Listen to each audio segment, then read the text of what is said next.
চিনতে পারছেন না? এটা কি বানিয়েছি?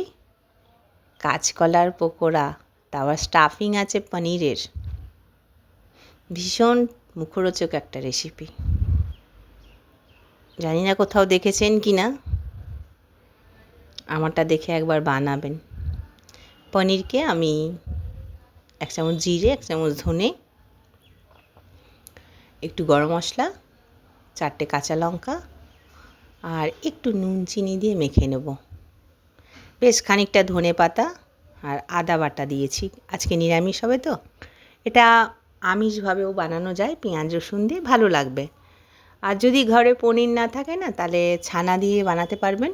ছানাটার কিন্তু জলটা ঝরিয়ে নেবেন, কেননা পনিরটা একটু যদি জল থাকে না, পুরটা ভালো হবে না, বেরিয়ে যাবে কাঁচকলা থেকে।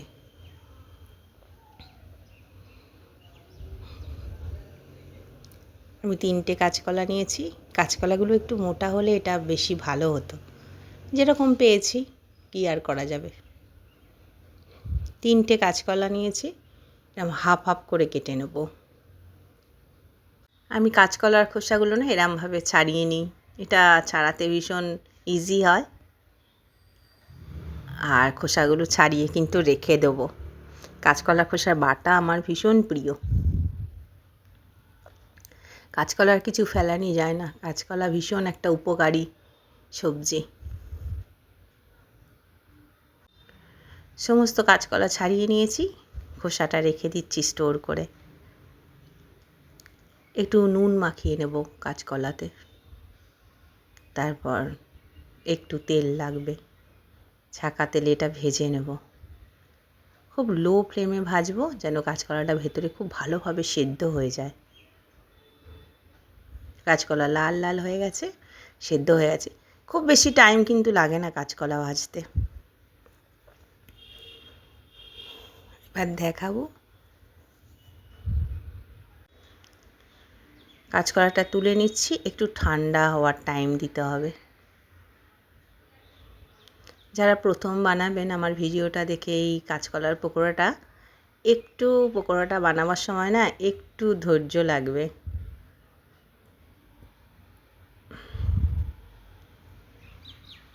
এরকম চামচ দিয়ে কাঁচকলাটাকে একটুখানি চেপে নেব।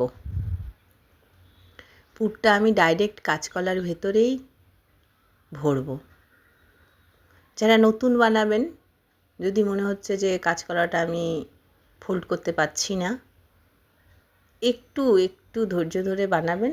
আর তাও যদি না হয়, তাহলে একটু এটা তৈরি করার পর বেসনের গোলাতে আপনি একবার চুবিয়ে তারপর ভাজতে পারেন, সেটাও ভালো লাগবে।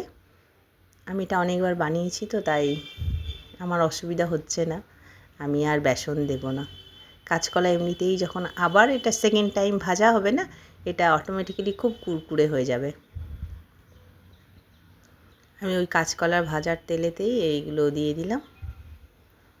এক পিঠটা লাল হলে সাবধানে আরেক পিঠটা উল্টে দেব। ভীষণ ভালো লাগে খেতে, একবার বানাবেন আমার রেসিপিটা দেখে। আর এটা ডাল ভাতের সাথে তো ভালোই লাগবে, বিকেলে স্ন্যাক্স হিসাবেও চায়ের সাথে কিন্তু খেতে পারবেন। ভীষণ ইউনিক রেসিপি, আর আশা করি সবার ভালো লাগবে।